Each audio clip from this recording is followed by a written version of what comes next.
구약성경 신명기 33장 26절부터 마지막 29절까지 말씀, 구약성경 318쪽에 있습니다.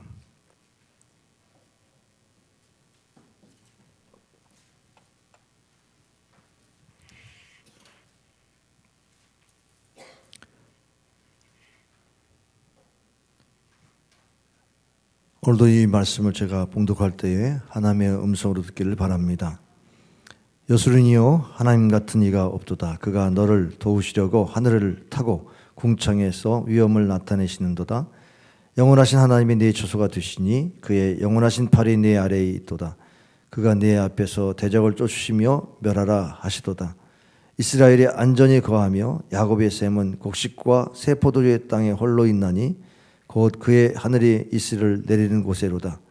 다 같이 이스라엘이여, 너는 행복한 사람이로다.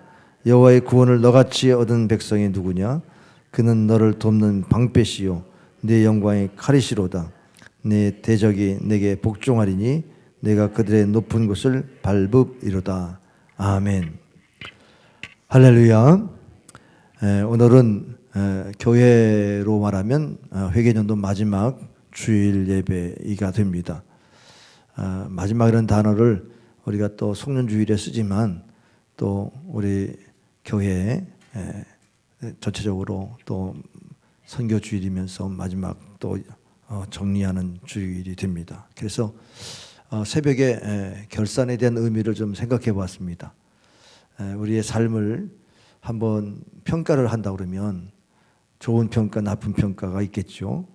그러나 성경 말씀 고린도전서 4장에 보면 하나님의 일꾼들은 마땅히 하나님의 비밀을 맡은 자로서 맡은 자의 구할 것은 충성이라고 하면서 자기 자신이 누구에게 평가받는 것은 작은 일이다. 왜냐하면 하나님께 마지막 때 평가받는 게 있기 때문에, 그래서 하나님께 평가받는 것을 더 중시하면서 오늘 나도 누구를 평가하지 않겠다, 그런 자세를 가지고 중요한 것은 우리의 마음의 평가가 중요하다, 그렇게 말씀한 것을 나눴습니다. 오늘 우리 성도들이 누구의 평판에 의해서 평가를 받는다고 하는 것에 마음도 너무 신경 쓰지 마시고 하나님의 평가를 받는다는 이런 믿음으로 더욱 전진해 나갈 수 있기를 바랍니다.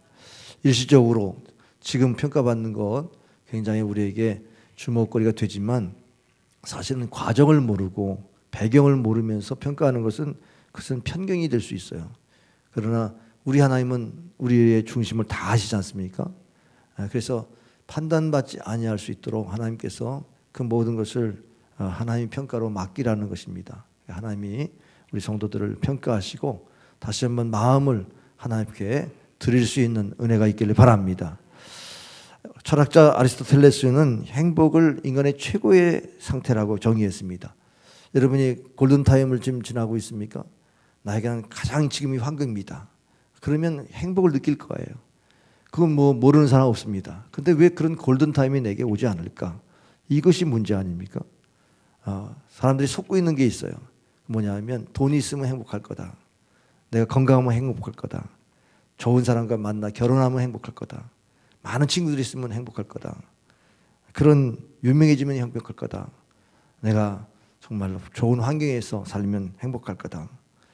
외모가 좋으면 행복할 거다. 이런 행복에 대한 어떤 신기루 같은 생각들을 하고 있습니다. 그러나 이것이 현실감으로 보면 다 속는 거예요. 사실 그것이 있다고 행복한 것이 아니거든요. 독일의 문호 괴테가 당시 최고의 교육을 받은 자로서 국가의 재산까지 되고, 그는 또 파우스트 같은 이런 저술을 통해서 유명한 작가의 유명한 인물이 되었습니다. 많은 사람들이 그의 행복을 얘기할 때 그는 불행할 사람이 아니다라고, 가장 유명한 사람이었기 때문에 부러워했던 대상이었는데 그가 죽음을 앞두고 이런 말을 남겼습니다. 참으로 세상 사람들은 나를 다 행운아라고 불렀다. 불행을 모르는 사람으로 알았다. 그러나 내 평생에 나는 단 하루도 행복한 적이 없었다. 이렇게 고백했다는 것입니다. 그에게 있었던 모든 것들이 우리는 부러움인데 그는 왜 행복하지 못했을까? 라고 하는 겁니다. 행복에 대한 정의, 정의를 잘 내려도 우리가 태도에서 문제가 있던 것을 보게 돼요. 우리가 환경이 좋아야 된다고 하는 이 좋은 환경에 대한 태도가 그것이 우리에게 옵니까? 그런 환경이 우리에게 옵니까? 또 우리가 갖고 있는 그런 행복에 대한 조건들이 우리에게 언제나 올 것입니까? 라고 할 때 수많은 시간들을 기다리다가 낙심하고 그런 환경이 되지 못해서 절망하고 원망한다면 차라리 그런 것을 아예 행복에 놓지 말고 그냥 우리가 갖고 있는 이 현실에서 어떤 행복을 느낄 것인가를 생각해 보면 칼 힐트의 스위스의 철학자 칼 힐트가 이런 말을 했어요. 행복은 하나님을 가까이 하는 데서 온다. 하나님은 가까이 하는 데서 온다는 거예요. 스포전 목사님은 우리가 시공간을 초월하는 하나님의 유일한 행복에 불변하는 조건이 있다면 그것은 우리를 구원하시고 안전하게 하시며 우리 곁에 하나님이 계시다는 사실을 아는 것이다 그랬어요. 그렇기 때문에 모세는 그렇게 주님을 가까이 한 자가 복이 있다. 주 외에는 나의 복이 없나이다. 시편 16편 2절에서 말하는 것처럼 참으로 우리는 신앙 안에서의 복이 어떤 복인가를 세상 사람과 구별되게 생각을 해야 됩니다. 오늘 이 신명기 33장은 모세가 이스라엘 백성들을 이끌고 가나안 목전 모압 평지에서 마지막 이스라엘 12지파를 축복한 내용의 마지막 결론 부분이에요. 이 마지막 결론 부분에 이스라엘아 너는 행복자로다. 행복한 사람이라고 지금 선포하고 있잖아요. 사실은 행복한다고 하는 말이 어울리지 않는 거예요. 왜냐하면 이 이스라엘 민족은 가나안 목전에 있어요. 그러나 아직도 정복해야 할 땅이 앞에 있는 싸워야 될 대상이 있고 그들의 거처는 안전한 거처가 아닙니다. 가나안 땅으로 들어가야 되는 거처고 또 많은 사람들이 광야에서 죽었습니다. 20세 미만의 사람들과 함께 지금 그 가나안 땅에 들어가야 될 그런 상황에 처해 있어요. 그럼 뭐가 행복한 거예요? 지금 이 말이 모세가 그냥 허튼 말로다가 이스라엘아 너는 행복한 사람이다 이렇게 말하는 겁니까? 분명히 여기에 행복의 이유가 있습니다. 행복한 것은 우리 그리스도인들에게 우리도 그리스도인들이요 너는 행복한 자라다 이렇게 선포하는 말씀으로 듣기를 바랍니다. 우리가 어떻게 해야만 행복합니까? 그 이유를 네 가지로 오늘 말씀하고 있어요. 첫째는 하나님이 우리를 도우신다고 한 의미에서 행복입니다. 참으로 우리가 세상을 살아가면서 누구의 도움을 받아야 행복할까요? 세상의 권력과 이런 모든 걸 가진 사람이 행복하다? 노무현 대통령이 자살하면서 절대 후배들에게 정치하지 말라 그랬어요. 정치하지 말라. 권력이 있어도 행복하지 않았다는 거 아니에요? 그럼 우리에게 뭐가 행복하냐? 도움을 받는데 하나님의 도움을 받는 자가 행복하다는 거죠. 사람의 도움도 어느 정도 행복을 유지할 수 있지만 그것이 오히려 더 불행할 수도 있겠죠. 그러나 하나님이 오늘 26절에 뭐라고 말씀했어요? 하나님 같은 이가 없는데 그가 너를 도우시려고 하나님이 도우시려고 하늘을 타고 궁창에서 위엄을 나타내시도다 그랬습니다. 하나님이 우리를 도우시려고 임재하신다는 거잖아요. 우리에게 찾아오실 때 우리를 도우시는 분 그분이 예수님이시고 보혜사 성령님이세요.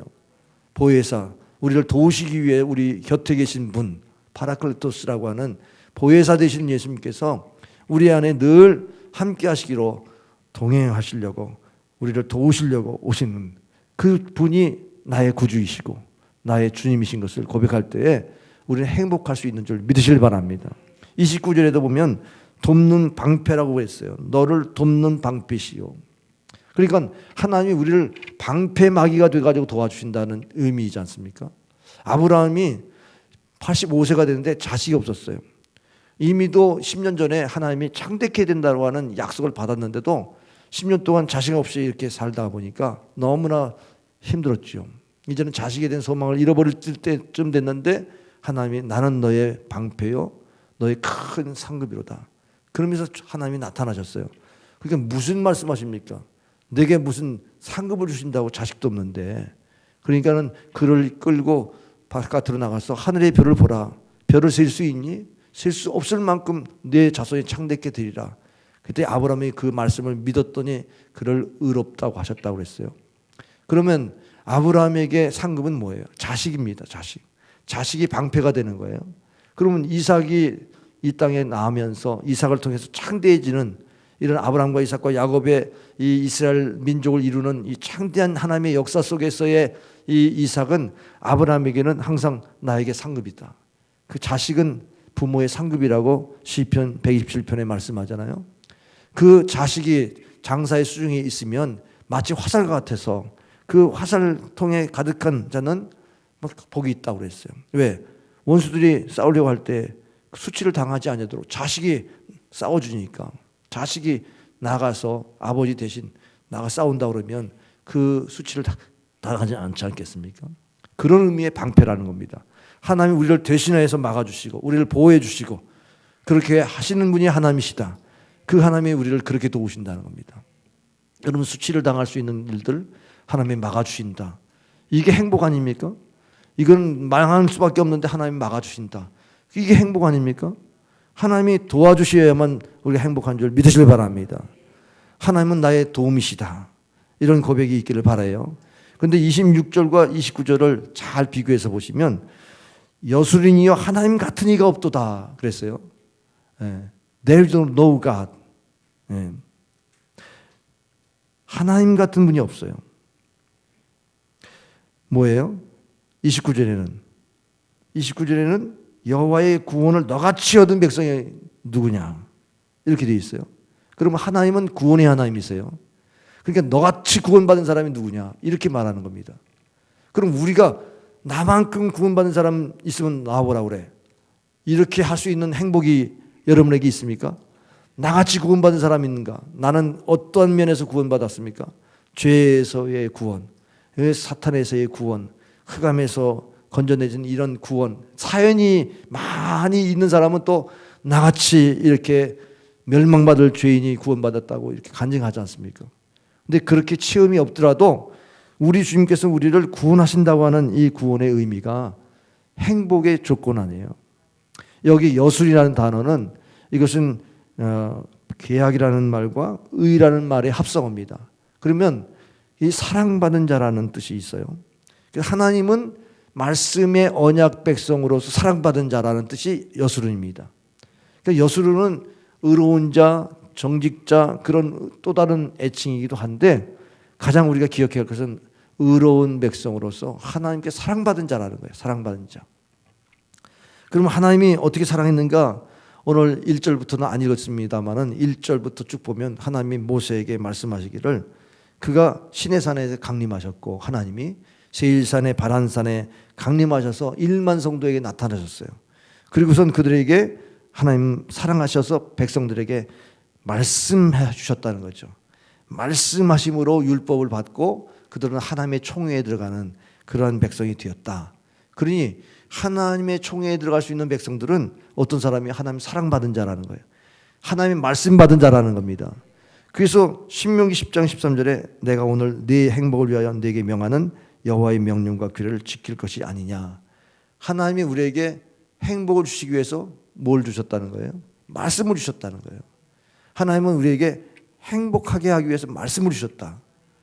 그것이 바로 우리가 사랑받은 자의 증거예요. 하나님이 나에게 이런 말씀을 주셨네. 그러면 여러분이 막 그 말씀에 감동받을 때 나같이 이런 신비한 말씀을 받은 자가 누가 있냐. 이런 말씀을 내가 깨달을 수 있다니 너무 감사하다. 그렇게 여러분이 하나님 말씀 앞에 쓴다고 그런 게 행복의 모습인 것입니다. 여러분이 하나님 말씀을 지난 세월 동안에 얼마나 많이 들었는지 그것이 내게 주신 말씀으로 받아들인 것이 얼마나 있는지 한번 생각해 보세요. 부모가 자식에게 자꾸 똑같은 말 잔소리합니다. 그러면 부모가 자식 잘 되라고 부모가 자식을 위해서 부모가 자식의 행복을 위해서 하는 말 아니에요? 근데 그게 잔소리로 들려. 그러면 잔소리로 들려가지고 막 거부하고 막 짜증내잖아요. 하나님이 우리에게 똑같은 말씀을 주세요. 이 말씀이 뭐 변함이 없잖아요. 똑같은 말씀인데 어제 우리나 동일한 말씀인데 우리는 그 말씀을 들을 때마다 아이고 짜증나.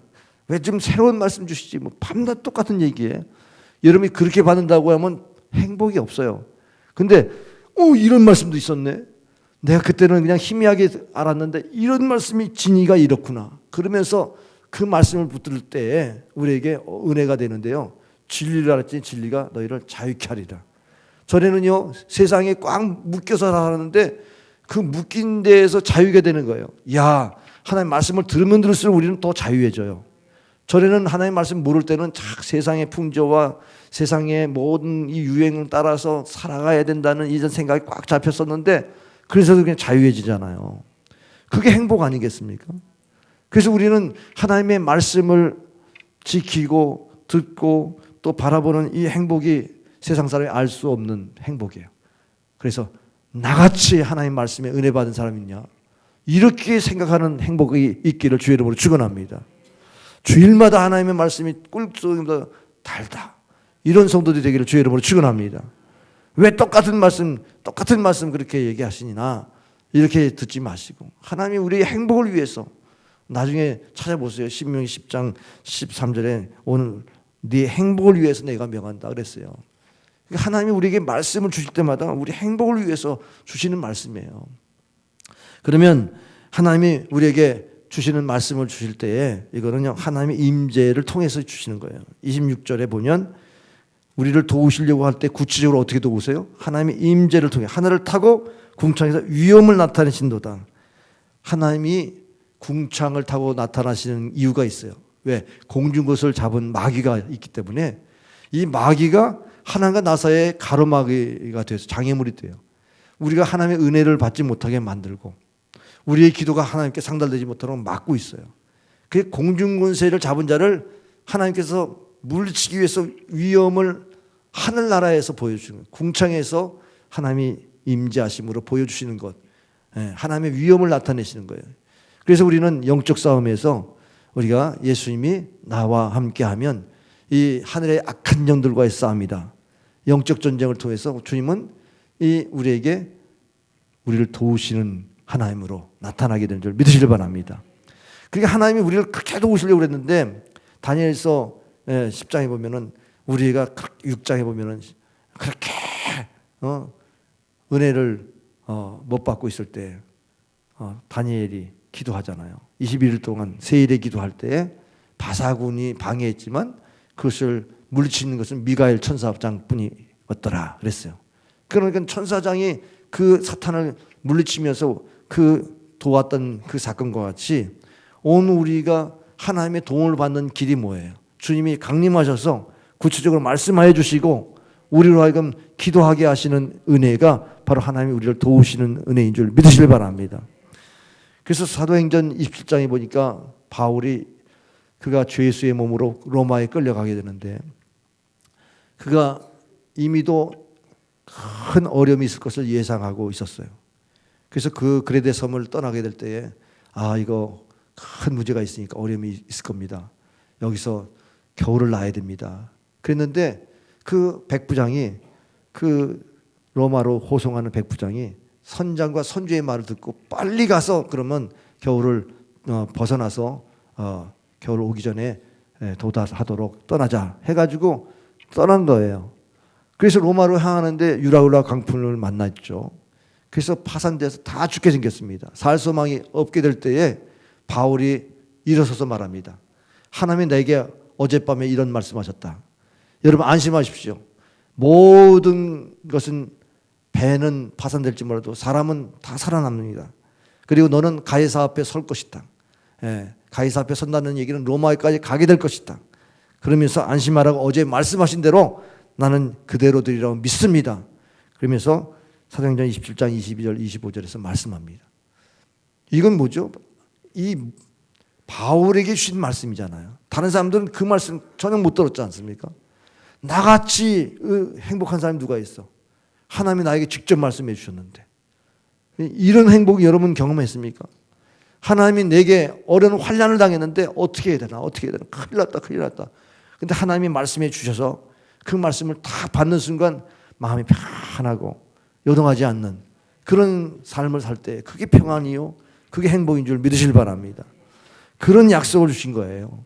하나님이 우리를 행복자로 세우시는 것은 하나님이 친히 강림하시고 친히 우리에게 말씀하시고 친히 우리를 도우시는 분이신 줄 믿으시길 바랍니다.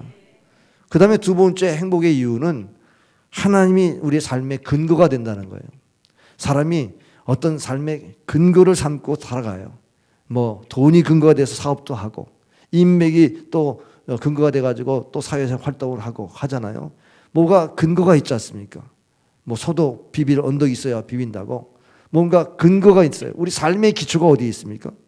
하나님이시다는 거예요. 오늘 27절에 보니까 영원하신 하나님이 내 처소가 되시니 우리의 삶의 거처가 되시겠다. 하나님이 우리의 삶의 거처가 되시겠다는 거예요. 다시 말해서 내가 하나님의 거처로 삼고 그렇게 살겠다는 거죠. 우리가 하나님이 나의 삶의 거처가 된다는 이 은혜를 받으려면 주님이 내 안에 계셔야 돼요. 볼지어다 내가 문 밖에 서서 문을 두드리니 누구든지 내 음성을 듣고 문을 열면 내가 그에게로 들어가 그로 더불어 먹고 그는 나로 더불어 먹으리라. 주님과 영적인 교제가 있게 되어지는 이 약속을 우리 주님께서 말씀하셨잖아요.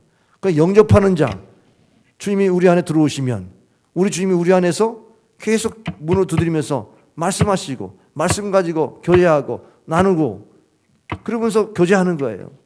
그러니까 주님이 내 안에 계시잖아요. 나에게 거처로 삼고 사신다는 거예요. 할렐루야. 여러분 안에 주님 계십니까?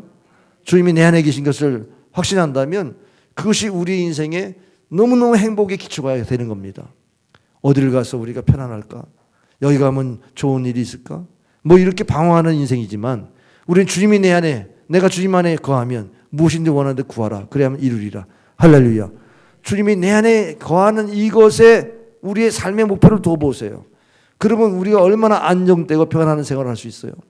주님께서 이 땅을 떠나시기 전에 너희는 하나님을 믿으니 또 나를 믿으라. 내 아버지 집에 거할 곳이 많도다.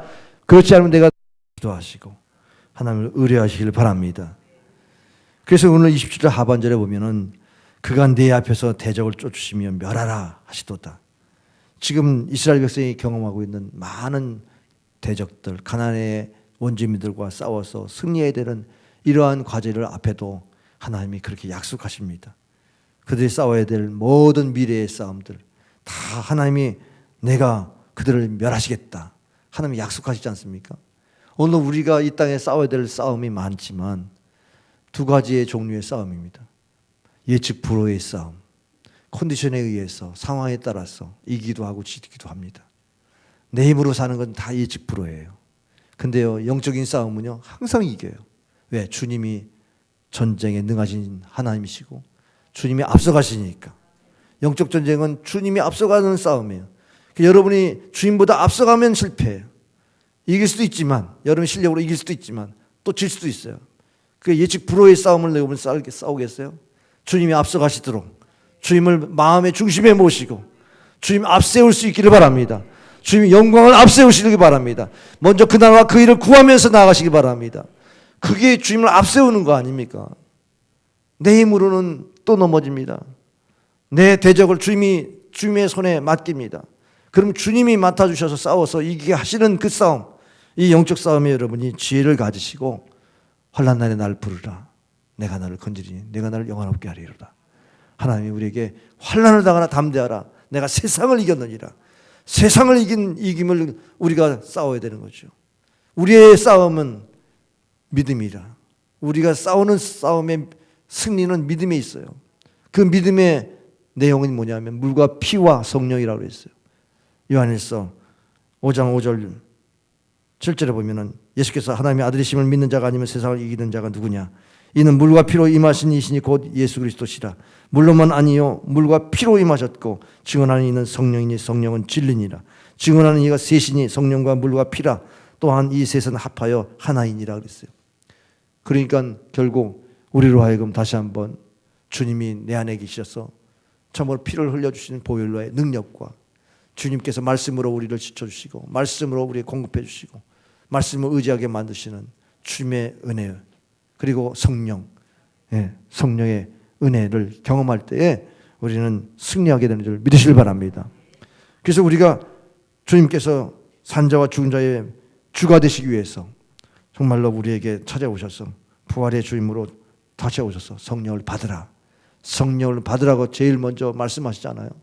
그러니까 우리가 이 땅에 살면서 영적 전쟁에 성령 충만하고 성령으로 이기고 하나님을 앞세우면서 싸워 승리해야 될 줄 믿으시길 바랍니다.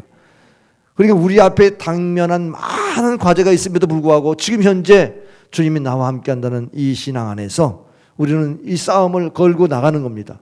주님이 내 앞서가신다고 하는 믿음을 고백하며 나가는 겁니다. 그럴 때 우리는 행복자로서 승리자로서 살 수 있는 줄 믿으시길 바랍니다. 세 번째로는 영육의 구원을 주세요. 영육의 구원이 뭐냐? 오늘 8절에 보면은 이 생활의 구원을 이렇게 말합니다. 이스라엘의 안전이 거하며 안정. 그다음 야곱의 샘은 곡식과 세포들 위에 땅에 홀로 있나니 이것은 풍성함. 곧 그의 하늘이 이슬을 내리는 곳이로다. 식물을 주시는데 이 팔레스타인 지역의 사막 땅의 식물은요 이슬을 먹고 살아요. 그 사막이 다 황폐하지만 그러나 거기에 그 식물이 있어요. 그 식물이 어떻게 자라느냐? 낮과 밤의 그 기온 차이에 의해서 이슬이 맺히거든요. 그 이슬이 어떤 이슬인 줄 아세요? 이게 열매 맺게 많은 이슬이에요. 축복의 이슬이에요.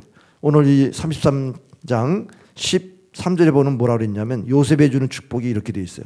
요셉에 대하여 이르렀을 때 원하건대 그 땅이 여호와께 복을 받아 하늘의 보물인 이슬과, 이슬이 그냥 이슬이 아니에요. 하늘의 보물인 이슬과 땅 아래 저장한 물과 태양이 결실하는 선물과 태음이 자라게 하는 선물과. 그러니까 요셉은 하늘의 은혜, 땅의 축복, 자손의 번성함 다 받았잖아요. 그러니까 이 약속이 뭐냐? 이 땅에서 생활의 복을 약속하세요. 이 요셉의 샘이라고 하는 것은 마르지 않는 샘이잖아요. 이 마르지 않는 샘이 이슬같이 우리에게 임하는 건 은혜입니다. 말씀의 은혜를 받고, 예, 이슬에 또 가랑비에 옷 젖듯이 이슬의 은혜를 받는데 자기는 잘 체험하지 못하고 잘 몰라요. 그러나 그것이 다 축적되면 이게 생활의 복이 된다. 할렐루야. 여러분 주일날 은혜 받죠? 근데 이게 여러분의 생활에 복이 된 걸 확실하게 증거하지 못할지라도 이게 계속 여러분의 심령을 적시면 할렐루야, 이것이 복이 되는 거예요. 할렐루야. 그게 샘이 돼가지고 이게 활천이잖아요. 이게 마르지 않는 샘이니까 계속 은혜의 샘이 와서 우리의 인생을 적신단 말이죠. 그러면 무슨 환란이 오고 무슨 사상이 오고 세상에 무슨 풍조가 우리에게 미친다 하도 그걸 우리는 공격을 막아낼 수 있고 그것을 구별해서 받을 수 있고 하나님의 은혜를 사모하는 자에게 주시는 지혜도 얻기 때문에 결국 우리는 이슬 같은 은혜를 먹고 사는 그런 존재가 되는 줄 믿으시길 바랍니다. 그러니까 생활의 축복, 이 영육의 구원이라는 것은, 육의 구원이라는 것은 바로 생활의 축복을 말합니다. 그런데 예수님께서 이런 말씀하셨어요. 요한복음 7장 38절 나를 믿는 자는 성경의 이름과 같이 그 배에서 생수의 강이 흘러나오리라 하시니. 여러분 생수의 강이 어디에 있어요? 생수의 강이 강 근원이 어디 있냐고요? 강 근원이 우리 배에서 나온다고 그랬잖아요. 배에서. 배가 뭐예요? 우리 안에 예수님이 계시니까. 우리 예수님이 우리 안에 계심으로 말미암아 우리 안에서 막 밀려오는 기쁨과 밀려오는 행복감을 갖는다는 거예요. 할렐루야. 할렐루야. 할렐루야. 할렐루야. 은혜가 되시길 바랍니다. 내 안에 예수님이 안 계시면요 생수가 흘러 넘치는 게 몰라요. 내 안에 예수님이 계시면 하나님 말씀에 은혜 받아서 내 안에서 막 기쁨이 올라오는데 그것이 우리에게 야곱의 샘물 같은 거예요. 이게 마르지 않는 겁니다. 사마리아 여인이 뭐 마실 물 때문에 그 우물에 와가지고 예수님이 만나면 생수의 강이 넘쳤습니까? 그냥 뭐 물 안 마셔도 사는 육신의 물 안 마셔도 되는 초인간이 됐다는 얘기가 아니고 그냥 주님만 보면 은혜가 되는 거예요. 주의 말씀만 들으면 은혜가 되는 거예요. 그러니까는 목마르지 않는다는 것은 갈증이 없다는 거, 부족함이 없다는 거잖아요. 주님이 주시는 이 은혜의 생수를 경험하면서 행복을 누린다는 거죠. 할렐루야. 그 다음에 여기 영적인 행복, 영혼의 구원입니다. 여러분 동물에게는 구원이라는 단어를 안 써요. 왜죠? 동물에는 영혼이 없잖아요.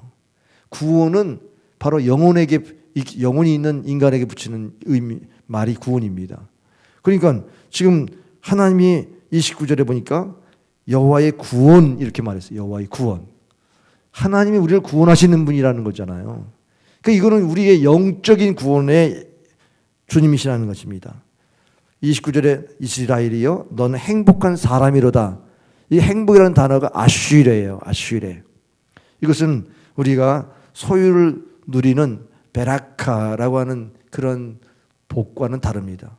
우리가 물질의 복, 베라카, 소유의 복, 즐거움, 즐거움의 복, 이런 부귀영화의 복, 이런 것들은 여기 나온 아쉬레가 아니에요. 베라카예요.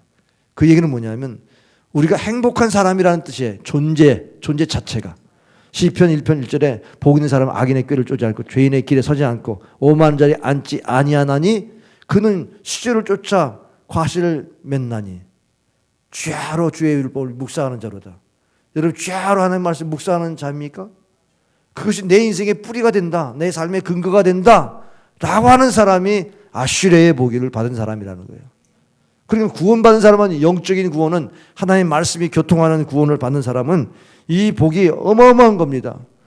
내가 지금 방황할 때 진리의 말씀으로 안내해 주시고, 문제가 있을 때 하나님 음성 들려주셔서 그 말씀을 붙잡고 나갈 수 있게 길이 열리고, 이런 걸 경험하도록 하는 복, 이 영혼의 복을 받기를 주의 이름으로 축원합니다. 생명 그 자체의 복이죠. 그래서 생명의 근원 되신 주님께서 우리에게 복을 주셨는데 생명의 속전을 치르시고 우리에게 복을 주신 거죠. 너는 내 것이다. 내가 너와 함께 하겠다. 아니, 너와 같이 살겠다. 신랑 되신 예수님이 우리와 결혼하시겠다. 이렇게 표현할 정도로 우리와 함께함을 우리에게 약속하셨어요. 이 영적인 구원의 은총이 얼마나 위대합니까? 그래서 사도 바울이 로마서 4장 6절에서 복에 대해서 이렇게 말합니다. 일한 것이 없이 하나님께 의로 여기심을 받은 사람의 복에 대하여 다윗이 말한 바 불법의 사함을 받고 죄가 가려짐을 받는 사람들은 복이 있고 주께서 그 죄를 인정하지 아니할 사람은 복이 있도 다음과 같으니, 우리가 공로가 없는데도 죄 사함 받았어요. 하나님이 거저주시는 은혜로 예수님을 구주로 믿고 은혜 받았어요. 구원 받았어요. 할렐루야. 이 은혜가 바로 세상 사람 모르는 은혜잖아요. 네? 자기의 죄에 사함 받은 은혜가 세상 사람 없잖아요. 허물에 가려움을 받은 사람이 허물을 가리려고 막 노력해가지고 가려지는 그런 노력은 했지 몰라도, 우리가 노력하지 않았음에도 불구하고 노력은 했겠지만 하나님의 은총으로 인해서 그렇게 가려움을 받는 이런 은혜, 이 은혜를 우리는 누리게 되어 있습니다. 이게 우리의 행위로 된 것이 아니잖아요. 그러니까 이것이 구원받은, 영원 구원받은 바의 은총이라는 것입니다. 오늘날 세상 사람들은 다 자기 공로로 자기 노력으로 살아가는데 거저 주시는 이 은혜가 없기 때문에 사람이 힘들고 지치고 그렇게 살아갑니다. 불행하게 살아가요. 근데 우리는 거저 주시는 이 은혜로부터 출발하니까 우리가 이제 노력에 대한 것은 하나님의 복 주시는 거, 더해 주시는 거, 이런 생활인 줄 믿으시길 바랍니다. 29절 하반절에 보니까 너같이 얻은 백성이 누구냐? 한번 따라 볼게요. 나같이 은혜 받은 사람이 있느냐? 이런 얘기예요. 나같이 구원받은 사람이 있느냐? 여러분, 이것은 개인적인 행복감이죠. 우리가 다 이럴 수 있기를 바랍니다. 내가 행복한 이유는 하나님이 나를 도우시기 때문이야. 하나님이 나에게 늘 오른팔로 안아주시고 나를 보호하시고 인도하시는 분이기 때문이야. 할렐루야. 하나님이 나에게 생활의 복을 주시는 하나님이시여, 나에게 영혼의 구원을 주시는 하나님이시여, 나같이 복받은 사람이 있느냐? 지금 그렇게 말하라는 거죠. 다시 말해서 선택받은 구원입니다. 신명기 7장 6절 8절에 보면 이스라엘 백성이 성민이라고 그러지만 그들이 수요가 많아서 하나님이 그들을 택한 것이 아니요, 하나님이 그들을 사랑했을 따름이라. 그러면서 그들을 참으로 작은 민족이라도, 작은 영토에 있더라도, 그 사막 땅에 사는 민족이라도 하나님이 적과 꿀이는 땅으로 인도하시면서 복 주셨단 말이죠. 그 적과 꿀이 뭐예요? 그게 말씀이잖아요.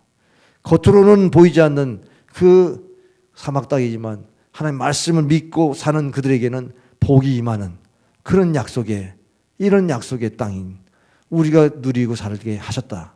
할렐루야. 그래서 정말 택함 받은 백성인 것을 감사하고, 노래 가운데 가요에 사랑은 아무나 하나, 맞아요? 예수님은 아무나 믿나? 아무나 믿는 게 아니죠. 누구나 다 믿을 수 있지만 이거를 은총을 받아들이고 내가 그 안에서 행복하게 사는 사람들 아무나 있지 않습니다. 네? 많은 사람들 가운데 택함 받았어요. 하나님이 그것을 고르고 택하셨다 그랬지 않습니까? 하나님 우리를 이렇게 은혜 주셨다니, 이렇게 고르고 택하신 은혜를 주셨다니, 여러분이 행복하라고 하다는 고백에 할 수밖에 없지 않습니까? 마지막 정리하면 우리가 영원히 구원받는 이 행복이 있다는 사실을 기억하세요.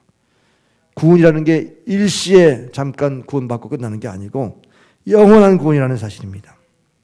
27절에 보면 영원하신 하나님의 네 처소가 되시니, 이거는 영원한 구원을 말해요. 영원히 우리 안에 계시겠다는 약속이지 않습니까? 그 영원하신 팔이 우리를 붙잡아 주신다고 약속하지 않습니까? 그러니까 영생이라고 하는 약속을 우리에게 주셨어요. 요한복음 10장 28절에 예수님께서 내가 그들에게 영생을 주더니 영원히 멸망하지 아니할 것이요 또 그들을 내 손에서 빼앗을 자가 없느니라. 그 영원한 구원의 약속을 주신 것입니다.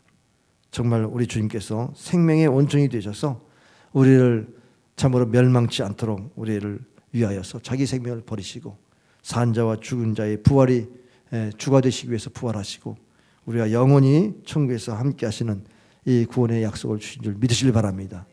그런 은혜를 다시 한번 마음에 새기면서 나는 행복하다 고백할 수 있기를 바랍니다. 옆 사람에게 권사님은 행복하신 분이에요. 집사님은 행복하신 분이에요. 다 같이 한번 해보세요. 이런 얘기할 때 뭐가 행복해? 이런 마음에 불평이 없기를 바라요. 네. 오늘 이 설교 말씀 그대로 여러분 마음에 생기면 나같이 행복한 사람이 있을까? 존재에 대한 행복을 말하는 거예요. 존재. 네. 우리 존재에 대한 이 가치를 여러분 귀히 여기시란 말이죠. 파스칼의 방세에 보면 그가 1654년 11월 23일 날 월요일 밤 10시 30분에 31세에 하나님 앞에 돌아왔습니다. 그리고 그는 6년 동안 신앙생활을 하면서 하나님을 이렇게 표현합니다. 하나님은 철학자의 하나님이 아니라 살아계신 하나님, 아브라함의 하나님, 이삭의 하나님, 야곱의 하나님, 살아계신 하나님이다. 그렇게 고백했어요.